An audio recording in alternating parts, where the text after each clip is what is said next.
எல்லாம் அறிவு இருக்கா இல்லையா? நீங்களாம் என்ன சாப்பிடுறீங்க? ஆக்சுவலா எனக்கு புரிய மாட்டுது. பருத்தி கொட்டை, புண்ணாக்கு இந்த மாதிரி எதனா தின்றீங்களா?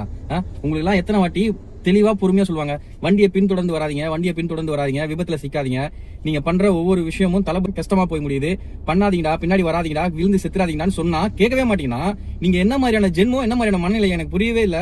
உங்க அப்பா ஆத்தா உங்களை பெத்து போடுறதுக்கு, உங்களை பெத்து வளர்த்து ஸ்கூல்ல சேர்த்து காலேஜ்ல படிக்க வச்சு ஒரு ஆபீஸ் அனுப்புற வரைக்கும் எவ்வளவு கஷ்டப்பட்டிருப்பாங்கன்னு கொஞ்சம் மாதிரி சிந்திச்சீங்கன்னா இந்த மாதிரி கீழே விழுந்து அடிபட்டு சாக மாட்டீங்க. எனக்கு கஷ்டமா இருக்கு. யாராவது வந்துருவாங்களா இந்த தமிழ்நாட்டுல, ஏதாவது ஒரு மாற்றம் நிகழ்ந்தாதா அப்படின்ற மாதிரி என்ன மாதிரி ஆட்கள் நினைச்சிட்டு இருக்கும்போது யாராவது ஒருத்தர் வரான்னும் போது நீங்க அவர் திருப்பியும் வீட்டுக்கே போங்க அப்படின்னு அனுப்பிச்சு விட்டுருங்க. ஆக்சுவலா என்ன நடந்துருன்னா, எல்லாரும் கட்சி ஆரம்பிச்சு எனக்கு எதுவும் செல்வாக்கு இல்ல, மக்கள் ஆதரவு இல்ல, அதனால நான் கட்சி கழிச்சிட்டு போறேன் அப்படின்ற மாதிரி போறதை நம்ம பாத்துருக்கோம். இதனால வரைக்கும் நீங்க பண்றதை பார்த்தா நான் வெளியில வந்தாலே இவங்களுக்கு எல்லாம் ஆபத்தாகுது, சோ அதனால நான் வெளியில வரலங்க, வேணாம் கட்சிலாம் வேணாம் அப்படின்ற மாதிரி நீங்க பண்ற ஒரு தொல்லையாலேயே இவர் கட்சி வேணாம்னு சொல்லிட்டு போயிட்டு வரப்படுதா, எனக்கு அரசியலே வேணாம்னு சொல்லிட்டு போயிட்டு வரப்படுது. அதாவது மக்களோட எழுச்சின்றது வேற, நீங்க பண்றது வேற. உங்களை உயிரை விட உங்களோட இதை விட இங்க யாருமே முக்கியம் கிடையாது. அது தளபதியுமே விரும்ப மாட்டாரு.